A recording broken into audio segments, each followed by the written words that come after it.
안전한 이륙을 보장하는 지상시험. 지상시험은 사실 설계 해석 결과에 대해 실물을 통해서 최초로 기술적으로 검증을 하는. 그러나 한국항공 내에서 모든 시험을 다 수행할 수 없다. 일정상으로도 안 되고 돈도 없고. 국내 관련 시설 총동원. 전기체 정적 시험은 항공우주연구원, 전기체 내구성 시험은 국방과학연구소에서 각각 외주 용역으로 진행을 했었습니다. 시험체에 문제가 생겼을 때 회사와 시험기관 간의 물리적 거리 때문에 일정이 좀 지연이 되고 하는 일들이 많이 발생했습니다.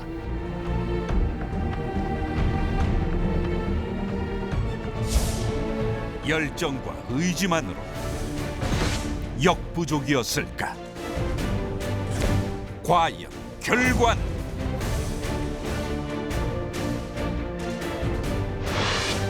시간과 공간의 벽을 극복하라.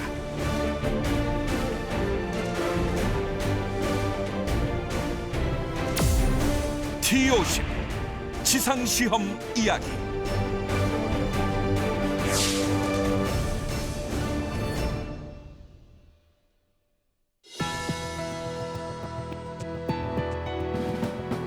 여러분 안녕하십니까? 첨단 국가의 초석, 방위산업의 남희경입니다. 오늘부터는 T50 고등훈련기의 각종 지상시험에 대해서 살펴보겠습니다. 오늘 함께 하실 두 분 소개합니다. 먼저 공군 항사단과 방사청에 근무하시며 고등훈련기와 경공격기 사업에 참여해 오신 김성준 대령 모셨습니다. 안녕하십니까. 김성준 대령입니다. 한국항공에 근무하시며 고등훈련기와 한국형 전투기 사업에 참여해 오신 진성우 팀장 나오셨습니다. 안녕하십니까. 진성우입니다. 먼저 오늘부터 다루게 될 지상시험에 나오는 기본 개념부터 조금 살펴보고 할 텐데요. 진성우 팀장님, 항공기 개발 중에서 지상시험, 이것은 언제 그리고 왜 실시하게 됩니까? 예, 항공기 개발 과정을 살펴보면은 항공기는 개념 설계, 기본 설계, 상세 설계라는 3단계의 설계 과정을 거치게 되고요. 그 설계가 완료되면 시제작, 시험 평가 단계 이런 순으로 진행이 됩니다. 설계가 완료되고 시제작 단계에 접어들어서 시제기가 제작이 되게 되면은 그 시제기를 구성하는 각 계통들의 요구들을 검증하기 위한 지상시험과 비행시험을 수행하게 되는데요. 여기서 지상시험은 비행시험 전에 지상에서 항공기의 구조물을 포함한 각 계통에 대한 신뢰성과 안전성을 점검하기 위해 수행하는 시험이라고 보시면 되겠습니다. 예. 결국 이제 항공기라고 해서 이제 비행 시험만 있을 것 같았는데 오히려 이제 그 신뢰성이나 안정성 점검을 위해서 또 지상 시험이 그 사이에 있어야 된다는 말씀을 좀 주셨는데요.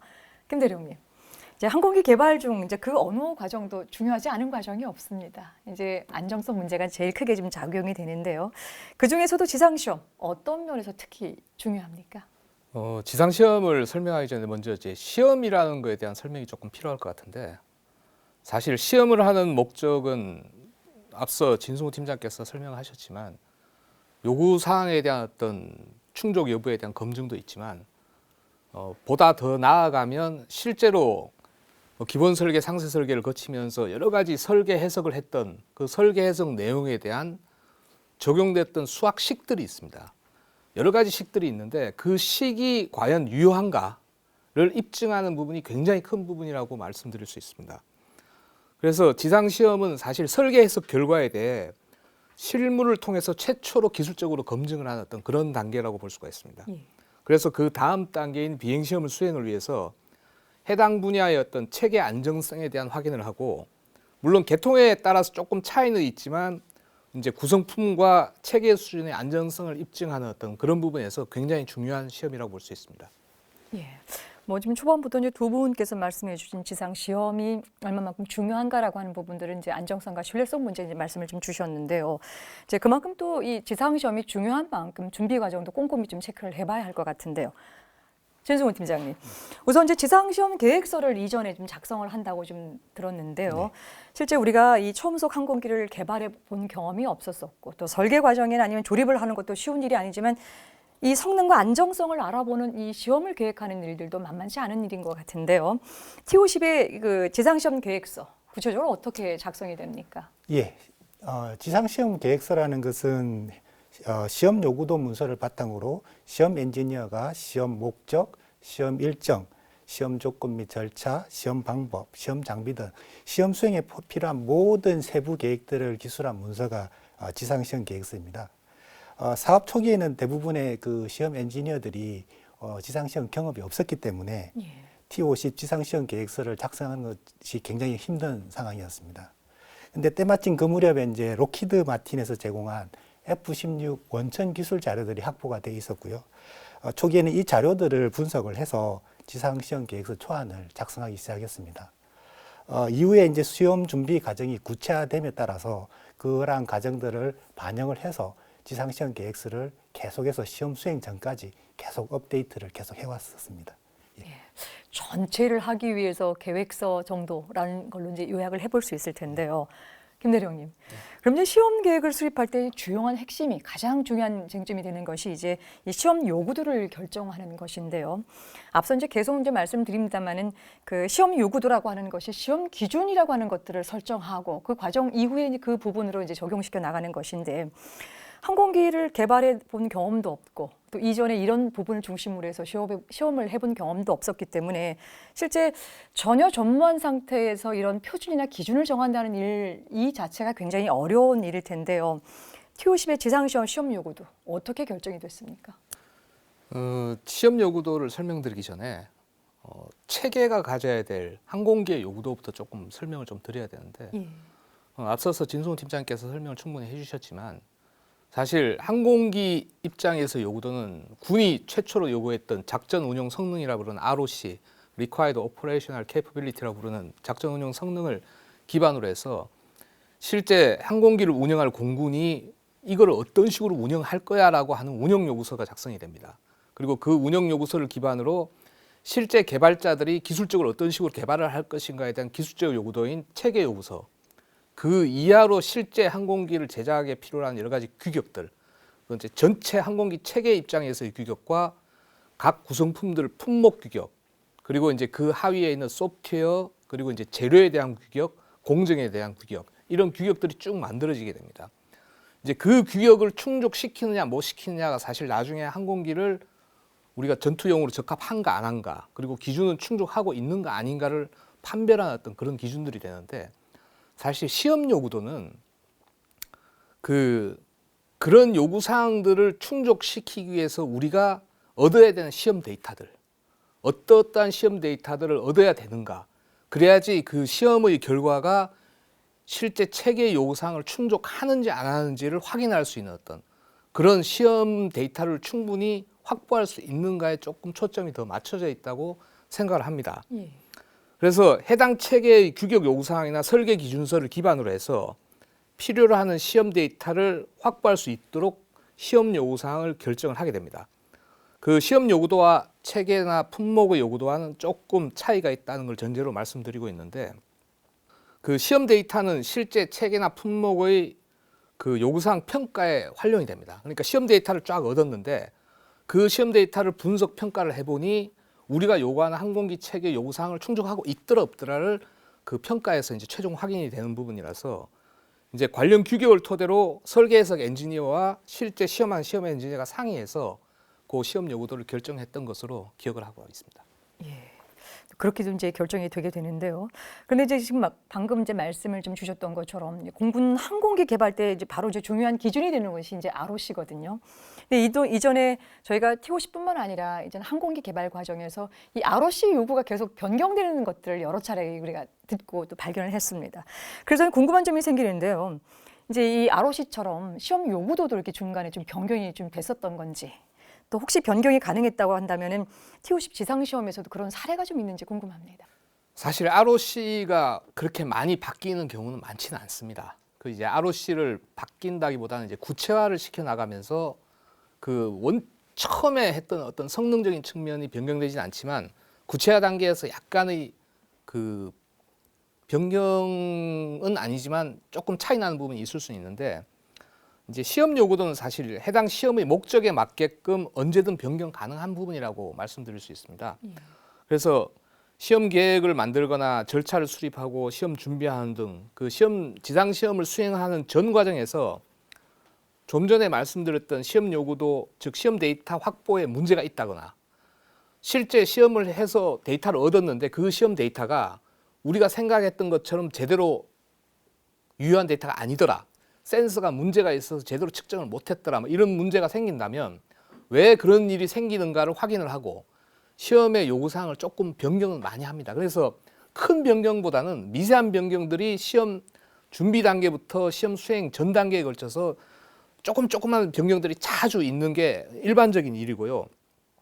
사실 지상시험의 특정 시험 요구가 바뀐 사례가 있느냐라고 제가 질문을 하신 부분에 대해서는 사실 어떤 특정 시험을 놓고 특정하기는 힘듭니다. 다만 시험 준비와 수행 과정에서 자주 시험 요구도는 변경이 되었었고 그 변경된 내용이 우리가 필요로 한 시험 데이터를 얻기 위해서 반드시 했어야 되는 어떤 그런 일이었다라고 생각이 됩니다. 예. 결국 이제 ROC가 이제 뭐 크고 작은 것들이 변경돼서 수정되는 것처럼 마찬가지로 이 시험 요구도도 지상시험 과정에서 그렇게 변경이 좀 됐었던 것이군요. 예, 말씀 잘 들었습니다. 여러분께서는 지금 첨단 국가의 초석, 방위 산업을 시청하고 계십니다.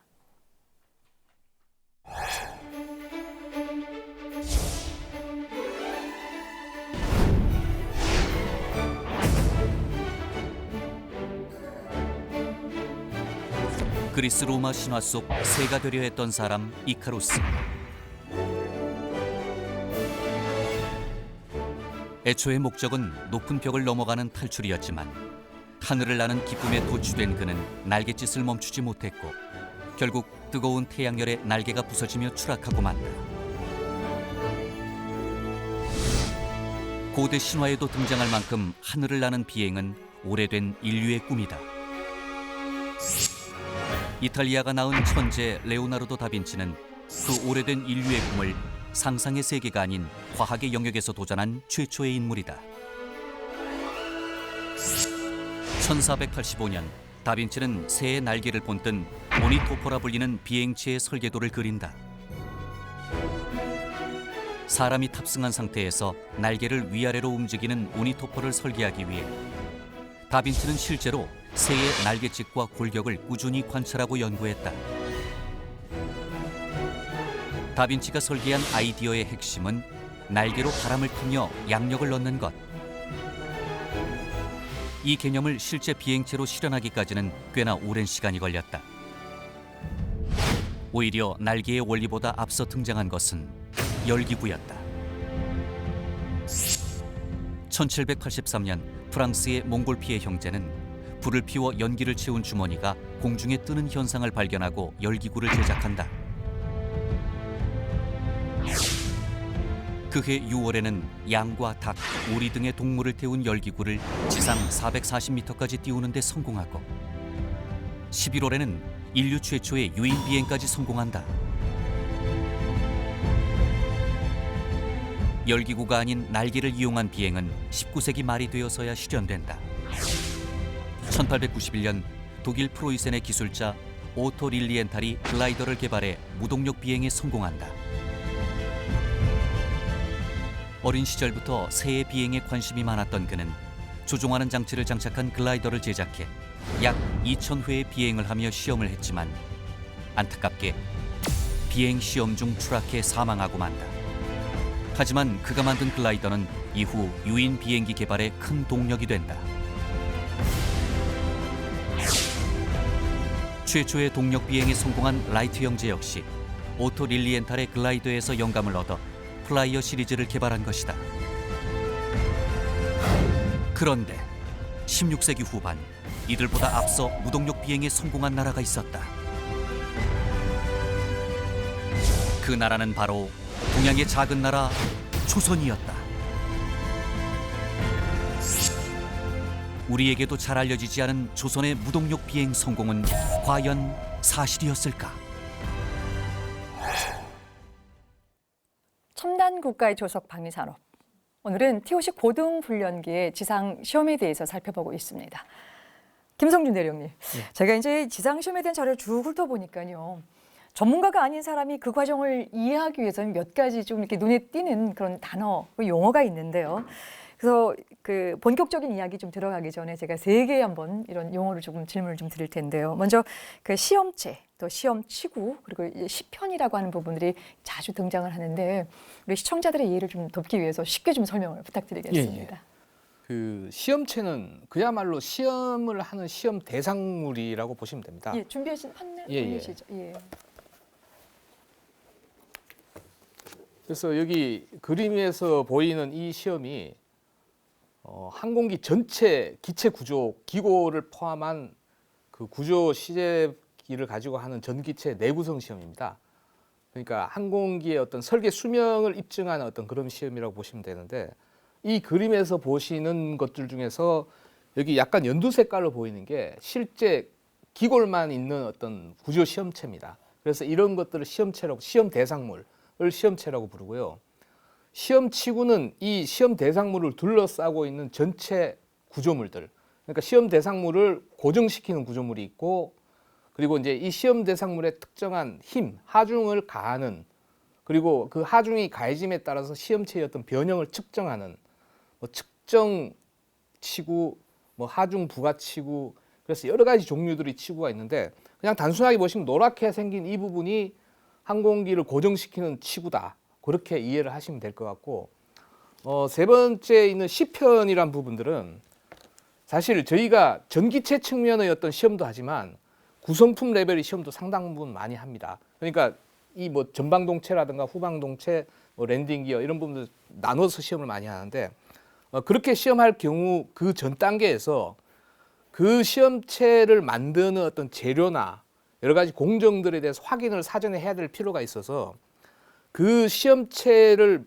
만들고 있는, 구성하고 있는 어떤 주요 재료들, 뭐 예를 들면 뭐 알루미늄이냐 타이타늄이냐 뭐 일반적인 그 엔지니어링 스틸이냐 뭐 이런 종류들의 그 해당되는 구성품의 일부분, 그 구성품을 대표할 수 있는 일부분을 따서 뜯어내서 그 재료가 갖고 있는 어떤 물성치나 허용치들을 사전에 확인하기 위해서 뜯어내는 그런 부분, 일부분을 시편이라고 부르면 되는 겁니다. 예. 이제 지금도 이제 말씀 주시는 가운데 이제 세 가지 개념들은 뭐 이제 어렴풋이 이제 이해를 좀 하겠는데요. 그 과정에서 전기체와 또 이 구성품과의 또 구분을 또 주셨는데, 전기체라고 하는 것이 기체 전반 큰 거를 말씀을 하시는 거죠? 그러니까 간단하게 말씀드리면 항공기 전체를 전기체라고 합니다. 근데 이제 기체라고 우리가 흔히 얘기하는 부분에서 그 대부분 이제 항공기의 주요, 그러니까 골격들, 그리고 이제 골격을 입히고 있는 스킨들, 그리고 이제 항공기의 실제 구성 작동을 하는 여러 가지 구성품들을 뺀 나머지를 통상은 뭐 전기체다 이렇게 얘기를 하고, 그리고 이제 비행을 실제 할 수 있는 기능이 들어가 있는 어떤 시제품도 전체를 갖고 테스트할 때는 전기체 지상 진동 시험 이렇게 부릅니다. 예. 말씀 잘 들었습니다. 결국은 이제 시험체, 또 시험치고, 또 이게 시편이라고 하는 것이 이제 앞으로 토론 과정에서 계속 나올 것이기 때문에 대략적인 정리를 좀 해주셨고요. 이번에 이제 우리 진성호 팀장님께도 제가 이제 개념적인 차원에서 한 가지 여쭙겠는데요. 모든 시험을 진행할 때다 이제 해석 엔지니어의 역할이 중요하다라는 이제 이런 그 얘기가 자꾸 나오게 되는데, 마침 우리 그 진성호 팀장님께서 이 부분에서 오랫동안 이제 그 역할과 또 근무를 좀 해주시고 있고요. 결국 이제 해석 엔지니어가 어떤 일을 하는 것인지, 또 이것이 되기 위해서는 어떤 지식과 이런 기술적인 측면들을 갖춰야 되는지 궁금합니다.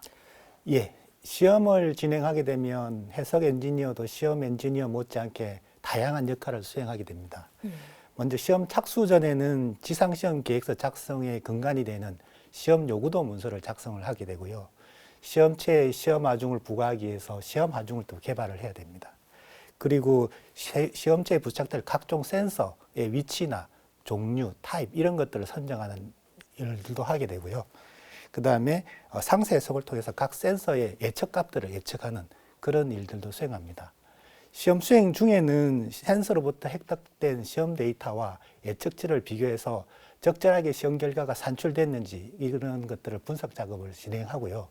시험 완료 후에는 시험 평가 결과를 종합해서 지상시험 평가 보고서 작성을 수행합니다. 따라서 해석 엔지니어는 시험을 통해서 획득한 데이터를 근거로 해서 상공기가 사용자의 요구도에 일치하는지 운용 목적에 부합하는지 그러한 것들을 판단하고 평가하는 사람이라고 하시면 되겠습니다. 따라서 이런 해석 엔지니어에게는 구조물을 해석하는 상세 해석하는 그런 해석 기술뿐만 아니라 방대한 양의 시험 데이터를 분석하고 활용하는 그런 기술도 필요하다고 하겠습니다. 예, 보통 이제 엔지니어라고 하는 그 개념 속에 굉장히 기술적인 측면들만 있을 거라는 생각에 우리가 이제 이해가 거기 범주라고 한다면 해석이라고 하는 측면들이 뭐 판단, 평가, 또 데이터 분석이라고 하는 측면에서 또 다른 측면에 있어서 역할들을 좀 하고 계시고 시험 평가에 있어서는 굉장히 중요한 역할을 하고 있다는 생각을 예, 갖습니다. 그렇습니다. 예. 근데 이제 지상 시험을 우리가 이제 이야기하기 위해서는 지금 이제 세 개의 개념 또 하나의 중요한 개념을 지금 두 분께서 설명을 좀 주셨는데요. 이제 지상 시험에 돌입하기 전에는 이 업체나 또 공군 측에 있어서도 또 준비가 상당히 또 많을 것 같은데요. 각각 어떤 준비를 좀 하셨는지 궁금한데 우리 먼저 김성준 대령께서 공군 측의 또 입장을 한번 정리해 주시죠. 예, 지상 시험 수행 전에 준비해야 될 사항에 대해서 간단히 제가 준비한 자료가 있는데 그거 보면서 설명을 드리겠습니다. 예. 일단은 먼저 시험 평가가 예, 어떻게 그 구성되어 자세- 있는지에 대한 부분부터 좀 봐야 될 텐데 T50 전체 시험 평가는 여기 그림에서 보신 바와 같이 품질 보증 시험, 지상 점검, 지상 시험, 비행 시험 이렇게 구분이 됩니다. 여기서 얘기하고 있는 지상 시험과 품질 인증 시험이 대부분 지상 시험 영역에 속한다고 보시고 대략 한 200여 종 되고 이 전체 지상 시험에 대한 종합 계획서를 그 각 일정별로 왜냐하면 이게 시험 장소나 이런 것들이 여러 가지 제한되기 때문에 겹치는 부분이 생기면 안 돼서 그 일정에 대한 구분들을 전체적으로 이제 항공항공 엔지니어와 저희가 상의를 해서 장소나 일정들을 결정을 하게 되고요.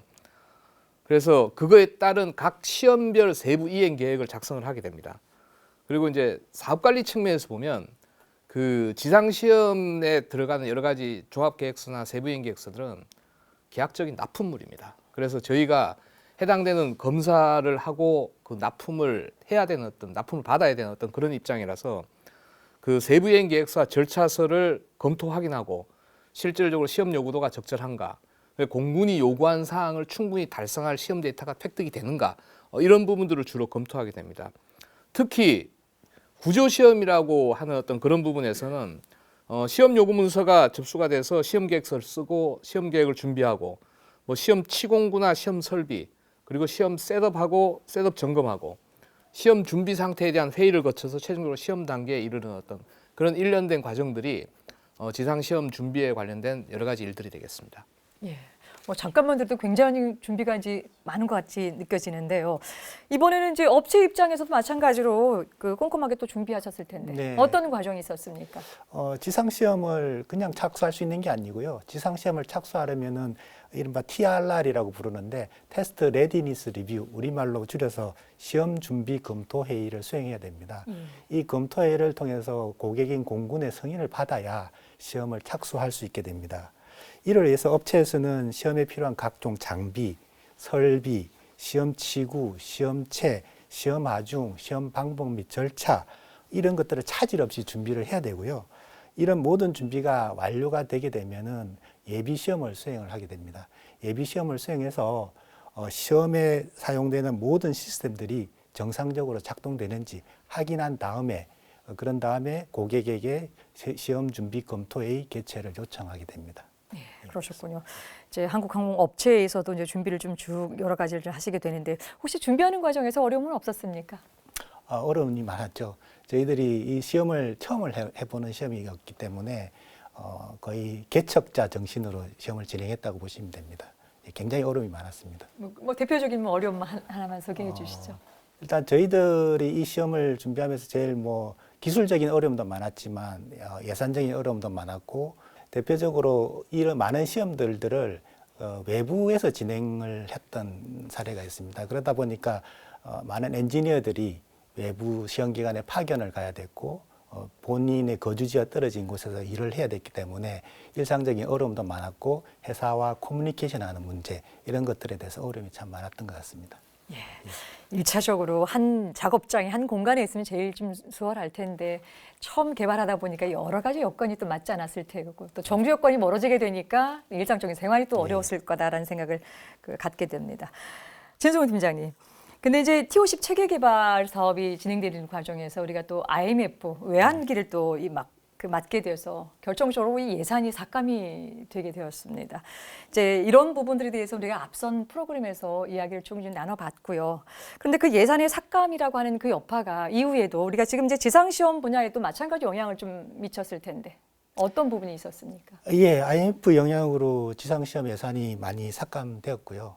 결과적으로 가장 예산이 많이 소요되는 전기체 구조시험 예산이 시험 기간에서 제시한 금액 대비 한 11%에서 한 28% 수준밖에 확보하지 못한 상황이었습니다.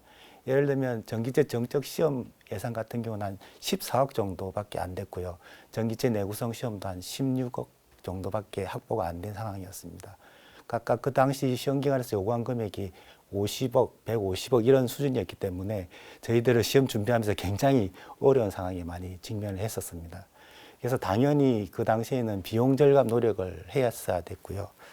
그래서 시험 기간에서 충원해야 될 인력을 저희 한국항공 인력으로 대체 지원한다거나 록히드 마틴 기술 지원 인력이 한국항공에 파견돼 있었는데 그런 인력들을 시험 기간에 지원한다거나 아니면 시험 기간과 한국항공 간의 업무 분담을 조정해서 한국항공이 더 많은 일들을 가져온다거나 이런 많은 비용 절감 노력을 했던 기억이 납니다. 예.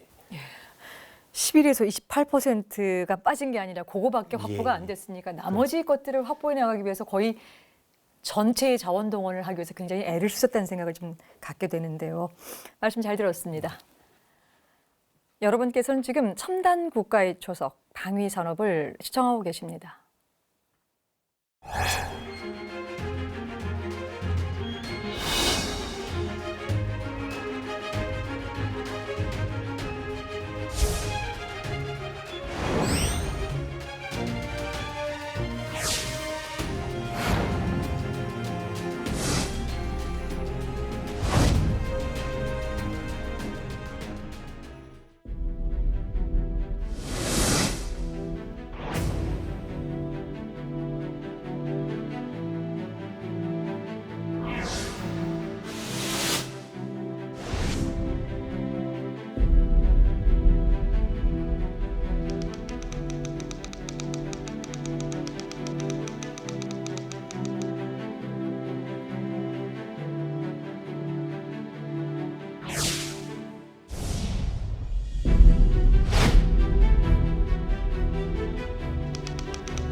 첨단 국가의 조석 방위 산업.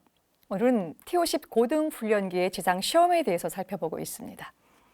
진승훈 팀장님, 이제 지상 시험에는 크게 이제 구조 시험과 개통 시험이라고 하는 걸로 나누어서 설명을 보통 많이 하는데요.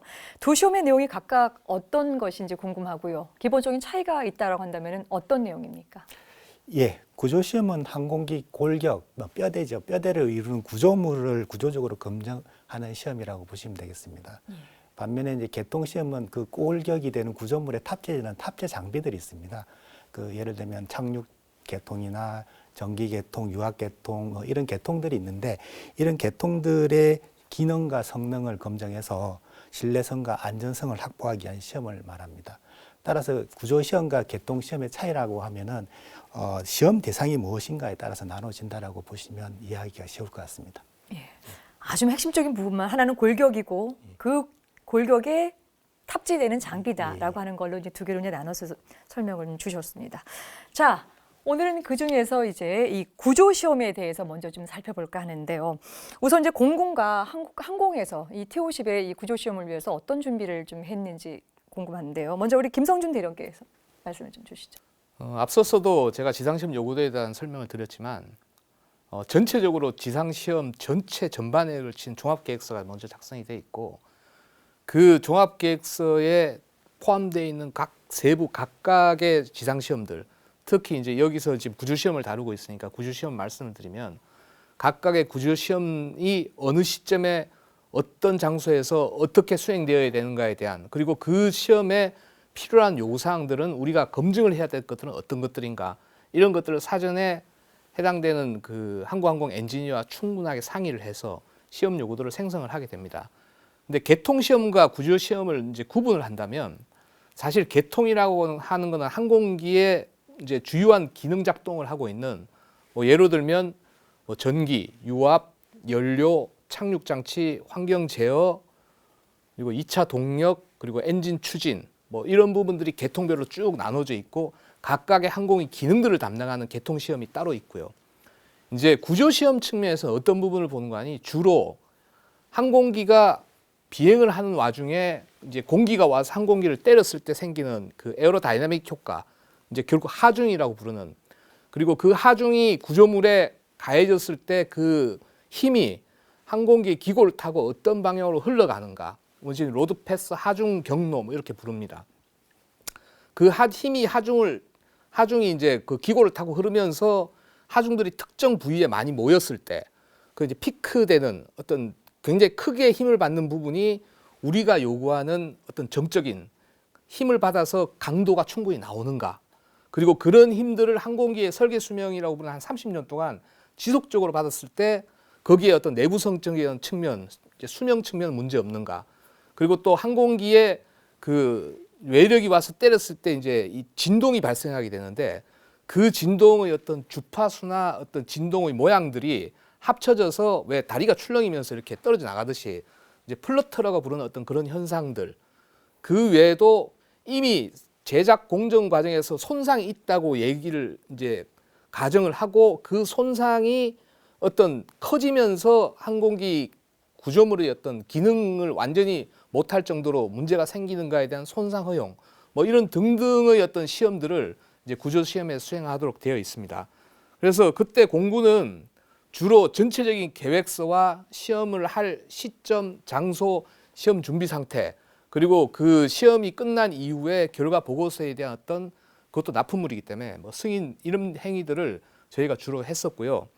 그 구조 시험 준비 절차에 따라서 세부 이행 계획서가 납품이 되고 저희는 검토하고 실제 시험을 수행할 수 있도록 이제 항공에서 아까 진성호 팀장이 얘기하셨던 테스트 레드니스 리뷰 같은 시험 준비 상태 검토회의를 요구를 하면 저희가 참석해서 시험을 시작하십시오 하는 이런 행위들을 주로 저희가 많이 했었습니다.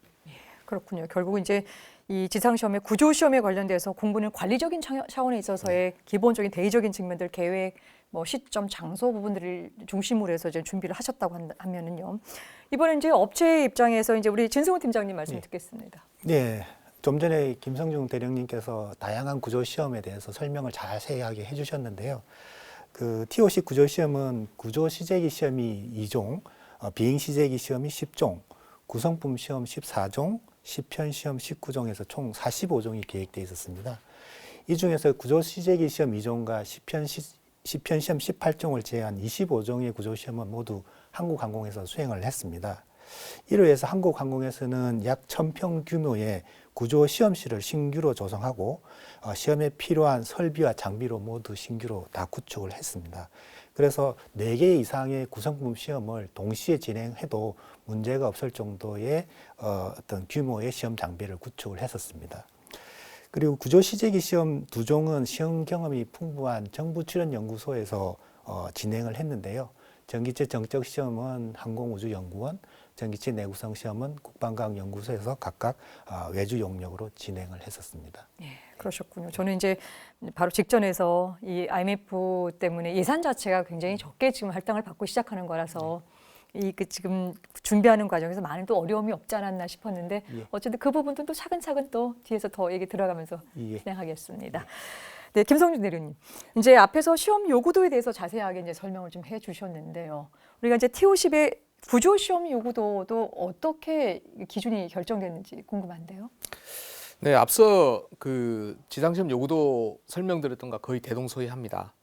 기본적으로 전체 작전 운영 성능을 기반으로 공군이 어떻게 운영할 것인가에 대한 운영 요구서, 그리고 그 운영 요구서를 기반으로 실제 개발자가 항공기를 개발에 필요한 기술적 요구도, 체계 요구도, 그리고 그 하부로 항공기 레벨에서 이제 규격이라고 부르는 스펙이라고 부르는 체계 측면의 스펙, 그리고 이제 그 각 구성품 단위의 품목 규격, 그리고 이제 소프트웨어가 들어간 부분 소프트웨어 규격들, 그리고 이제 항공기를 제작에 필요한 여러 가지 공정에 대한 공정, 그리고 재료 규격, 이런 것들이 근간이 되고, 이제 그 규격서의 작성 내용을 보시면 지난 시간에도 제가 한번 얼핏 설명을 드렸던 것 같은데, 기본적으로 규격서를 딱 열면 1장 스콥이라고 나옵니다. 스콥.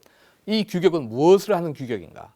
그리고 2장에 보면 레퍼런스 다큐먼트라고 불러서 참조했던 문서들이 나옵니다. 그리고 3장이 베이직 리콰이어먼트라고 해서 실제로 이 해당 구성품 내지는 해당 규격에서 무엇을 요구하고 있는가 검증해야 되는 요구도들.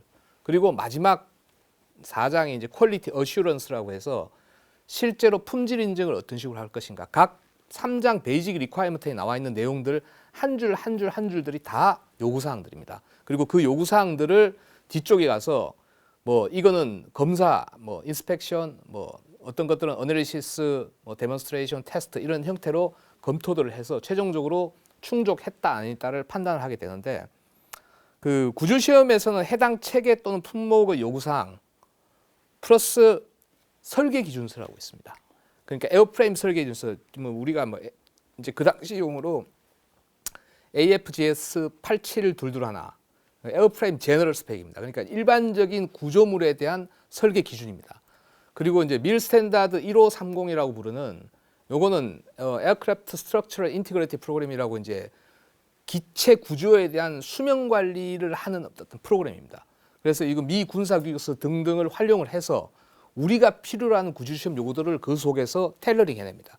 끄집어내고 우리가 필요로 하는 구조시험 시험체의 어떤 범위에 맞게끔 구조시험 요구들을 다시 재정립을 하고, 그 과정에서 나온 여러 가지 그 뭐 정적 강도나 내구성, 손상 허용 등등을 실제로 시험에 적용할 수 있는 적절한 요구도로 만들어가는 어떤 그런 과정을 통해서 구조시험 요구도를 선정을 했던 것 같습니다. 예, 아주 뭐 자세하게 뭐 1장부터 시작해서 4장까지 또 필요한 부분들에 채워나가는 과정들 좀 설명을 해주셨는데요. 진승훈 팀장님, 이제 구조 시험을 위한 장비나 시설, 그리고 이제 그 당시에 우리 이 국내 기술 현황이 좀 궁금한데요. 어땠습니까? 예, 구조시험 장비와 시설을 먼저 보면은 한국항공 같은 경우에는 선진 항공사를 벤치마킹을 해서 모든 필요한 장비와 시설을 최신 장비로 신규로 다 구축을 하고 있었던 상황이었고요. 항공우주연구원 같은 경우에는 그 당시 항공기 전기체 구조시험 설비 구축을 독자적으로 진행을 하고 있었습니다. 마찬가지로 국방과학연구소도 기존에 보유하고 있었던 장비와 시설을 현대화하고 최신화하는 작업을 진행을 하고 있었던 상황이었습니다. 국내 기술 현황과 관련해서는 한국항공의 경우에는 초기에는 사실 경험이 없었기 때문에 기술 수준이 좀 낮았다라고 보시면 되겠지만, 록히드 마틴의 기술 지원하에서 독자적인 시험 기술을 계속해서 확보하고 있었다라고 보시면 되겠습니다. 반면에 항공우주연구원과 국방과학연구소의 경우에는 이전에도 유사한 시험 경험을 한번 보유하고 있었기 때문에 전기체 구조 시험 수행에 필요한 대부분의 기술은 그 당시에도 보유하고 있었다라고 보는 게 맞을 것 같습니다. 예. 이제 항공우주연구원 또 국방과학연구원 나눠서 세부적으로 또 맡아서 했었던 부분도 있고, 그냥 우리 그 진승훈 팀장이 평가해 보시기에는 어느 정도 국내적인 기술 환경 이런 것들이 한 단계 올라와 있다고 좀 보십니까? 예, 지금 같은 경우는 세계적인 수준에 와 있다라고 보시면 됩니다. 구조 시험 같은 경우는. 예. 이제 항공기를 지속적으로 우리가 이제 개발하기 위해서 반드시 필요한 게 이제 인프라 구축 문제를 한번 좀 돌아봐야 될 텐데요. 우리보다 앞서서 항공기 개발을 시작했던 나라들이 어느 정도의 이 그 구조 시험 설비와 시스템을 갖추고 있는지, 또 그런 과정을 통해서 얼마나 또 선진적인 이런 그 작품들이 나오는지 궁금한데요. 어떻습니까? 네, 항공기 개발 선진국들의 구조시험 인프라와 국내에 구축된 인프라는 크게 다르지는 않습니다. 일반적으로 시험 하중을 부과하고 제어하는 하중 제어 시스템, 그다음에 시험 데이터를 획득하는 데이터 획득 시스템, 유압 실런디에 유압을 공급해주는 유압 시스템, 시험 데이터, 센서 데이터를 모니터링하는 모니터링 시스템, 이런 것들이 다 구조 시험 시스템이라고 보시면 되겠습니다. 다만 선진 항공사에서는 이러한 시스템을 다량으로 보유하고 있습니다. 다량으로 보유하고 있기 때문에 보통 2대 내지 3대 이상의 전기체 구조 시험을 동시에 수행할 수 있는 그 정도의 능력을 보유하고 있다고 보시면 됩니다. 수량 차이만 있을 뿐이지 갖추고 있는 시스템은 저희나 선진 항공사나 큰 차이는 없다고 보시면 되겠습니다. 거기서 이제 선진 항공사는 뭐 미국을 로키드 마틴이나 뭐 다른 뭐 유럽에 있는 보잉이나 항공사들. 로키드 마틴 뭐 그렇게 보시면 되겠습니다. 그들과도 거기가 맞출 정도로 저희가 구조 시험 평가 부분들은 예. 갖춰져 있다고 보시는 예, 거죠? 예. 예, 말씀 잘 들었습니다. 김성주 대리님. 그런데 결국 이제 T-50의 많은 구조 시험을요, 한국항공 외부에서 맡겨서 이걸 진행을 했는데요. 그 배경과 과정을 조금 자세하게 좀 듣고 싶습니다. 사실 제일 컸던 건 비용입니다. 비용이고 두 번째로 시험을 할 수 있는 시간적인 여유, 그러니까 일정입니다. 그러니까 시험이 어떤 특정 시험이 끝나야지 그 다음 단계를 갈 수 있는 어떤 이런 것들이 있어서 그 결국은 한국항공 내에서 모든 시험을 다 수행할 수 없다. 일정상으로도 안 되고 돈도 없고 뭐 여러 가지 어떤 문제들이 봉착하다 보니까 외주로 뺄 수밖에 없었고 또 더 큰 부분들은 이제 정부 기관에서 투자하는 어떤 그런 사업이다 보니까 그 중복 투자가 되면 안 되는 어떤 그런 개념들이 있습니다. 그게 뭔 얘기인가 하니 실제로 국내에 해당 시험 시설에 대한 인프라가 있는지 없는지 제일 먼저 그거부터 확인을 해야 됩니다. 그러니까 이 시험 시설이 여기에 있음에도 불구하고 똑같은 시험 시설을 중복 투자해서 만들 수 없다라는 게 어떤 기본적인 그거기 때문에 그래서 뭐 국가연에 전기체 내구성 시험 시설이 있고 뭐 카리에 이런 걸 짓고 있으니 거기서 합시다. 그리고 이제 비용적인 측면도 상당히 뭐 줄일 수 있는 부분들이 좀 있었으니까 하는 뭐 그런 것들이 복합적으로 좀 작용을 했던 것 같고요. 그 해당 기관에서 또한 이제 시험 일정도 확인을 해야 됩니다. 그러니까 그 시험 시설이 놀고 있지 않다는 겁니다. 그러니까 그 시험에 여러 다른 시험들이 막 이렇게 스케줄 짜서 대기하고 있는데 그 중간에 저희가 필요한 시험 시점에 딱 들어가야 되는데 못 들어갈 경우는 또 시험 시설을 다른 데로 또 옮기고 그리고 이제 한국항공 내 구조 시험장을 구축을 했지만 거기서 할 수 있는 시험의 어떤 종류들 개수는 한계가 있었기 때문에 그 나머지 시험들을 다른 쪽에 할 수밖에 없던 그런 부분들이 있었고요.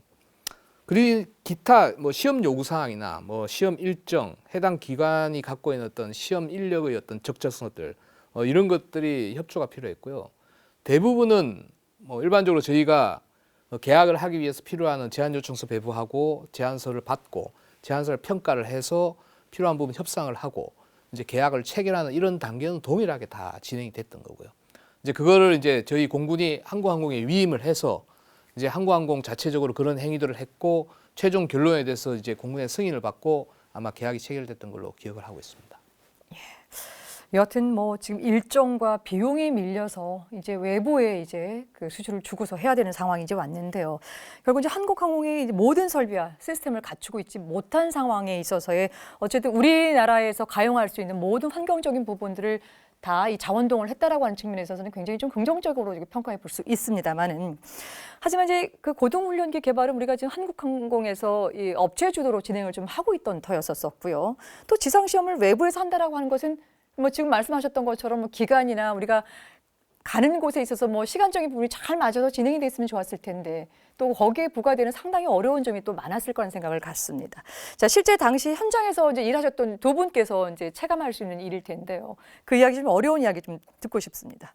먼저 우리 진승우 팀장님께서 말씀해 주시죠. 그 당시 제가 그 국방과학연구소에 파견 나가서 전기체 내구성 시험을 제가 진행을 했었는데요. 굉장히 개인적인 뭐 불편사항은 많았습니다. 사무실 여건이나 회사와의 통신 문제, 보안 문제 이런 것들로 해서 굉장히 개인적인 불편 사항들은 많았지만 제일 큰 부담과 애로사항은 시험체에 어떤 문제가 생겼을 때가 아닌가 싶습니다.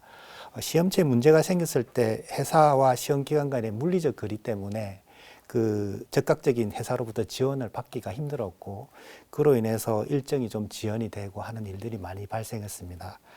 회사 내에서 시험을 했더라면 뭐 한두 시간 만에 조치됐을 문제도 외부 시험에서는 뭐 최소 하루 이상 소요됐던 기억이 있습니다. 그로 인해서 시험 일정이 많이 지연이 되는 경우가 많았고 이러한 지연된 일정을 만회하고자 밤늦게까지 시험을 했어야 했고요. 철야로 24시간 철야로 계속 시험했던 적도 엄청나게 많았던 걸로 기억이 됩니다. 이런 것들이 좀 많이 불편했던 사항이 아닌가 싶습니다.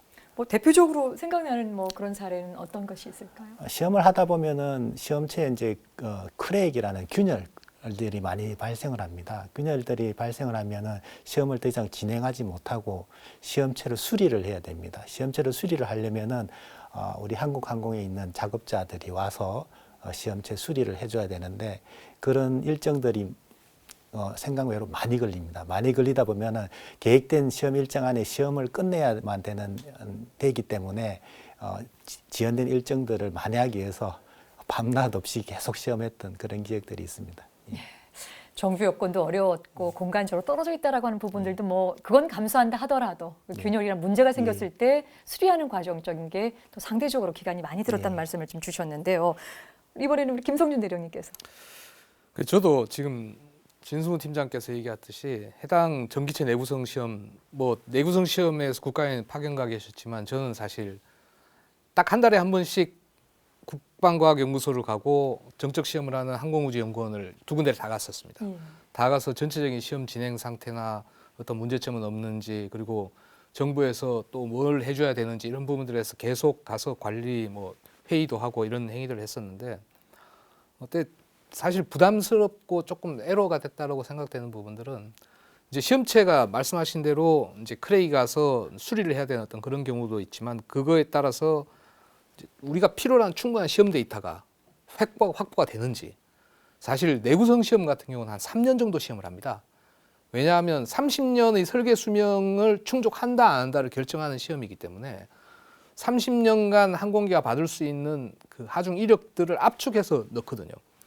이제 그 와중에 여러 가지 이제 높은 하중이 부과되다 보면 크레이가 갈 수도 있고 뭐 센서가 불량이 나서 거기서 얻어지는 데이터가 잘못된 개비지 데이터가 얻어지는 어떤 그런 경우 여러 가지들에 대한 어떤 그런 부분들이 데이터 품질 측면에서 불확실성이 좀 많이 우려가 됐었고요. 또 이제 시험 장소가 산에 같은 설계에서 엔지니어가 다 같이 있는 상태가 아닌 동떨어져 있다 보니까 이제 그들과 소통해야 되는 어떤 그런 부분들이 뭐 진 팀장이 충분히 말씀하셨지만 그 짧은 거리 대전 사천이 굉장히 짧은 것 같지만 결국은 그 일을 처리를 제대로 하려면 기본적으로 하루가 걸린다는 겁니다. 만약에 그게 사천 내에서 같이 수행이 되면 그 작업자들 지금처럼 52시간 적용되지 않는 시절이기 때문에 밤새워 작업해서 그 다음날 시험이 진행될 수 있도록 해주는 어떤 그런 것들이 가능했지만 그 당시에는 그런 것들이 조금 제한이 됐었고요. 그리고 시험을 수행하다가 어떤 그 당시 이제 테스트 페일리어 레졸루션 리포트라고 불렀던 그 테스트가 페일됐을 때 생기는 여러 가지 현상에 대해서 이걸 시험을 계속 할 거냐 말 거냐 중단시킬 거냐 그러면 이제 필요한 데이터들을 분석을 하고 하는 이런 부분에 대해서 관련되어 있는 그 설계 해석 엔지니어가 조금 동떨어져 있다 보니까 조금 시간이 많이 걸리는 어떤 그런 애로사항들이 다양한 측면에서 많이 존재를 했던 것 같습니다. 결국 두 번째 말씀 결국 종합해 보면 그 지상시험 과정에서 이 누수된 시간을 결국 개인의 열정으로 다 메꿈을 했다라고 하는 것들을 또 확인할 수 있는 시간이었습니다. 말씀 고맙습니다. 경험이나 설비 부족이 두려웠다고 한다면은 처음부터 고동훈련기 개발은 시작하지 못했을 것입니다. T-50이 최초인 만큼 더 열심히 해서 한국형 항공기 개발의 토대를 만들겠다는 각오로 임했었던 고동훈련기 개발팀. 과연 지상시험은 그 각오만큼 모든 난관을 잘 뚫고 갔을까요? 그 이야기 다음 시간에 이어가겠습니다. 끝까지 함께해 주셔서 고맙습니다. 안녕히 계십시오.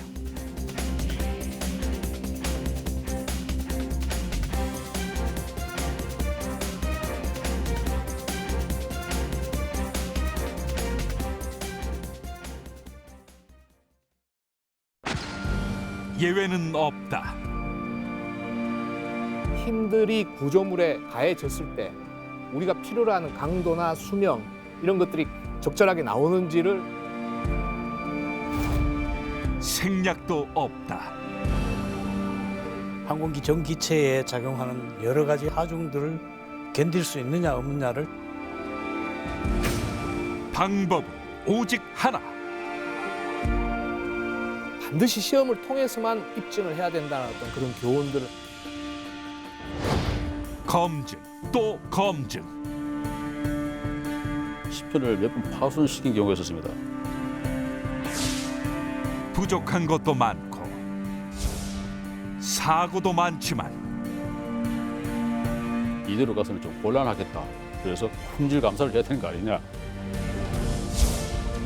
우리 항공기는 국내에서 최초로 하는 초음속 항공기 구조시입니다. 이런 데 대한 그 자부심을 가지고 우리가 검증한다. 한국 항공의 구조시험 기술이 세계 어느 회사라도 거기 내어놓아도 결코 뒤지지 않을 T50 구조시험 이야기.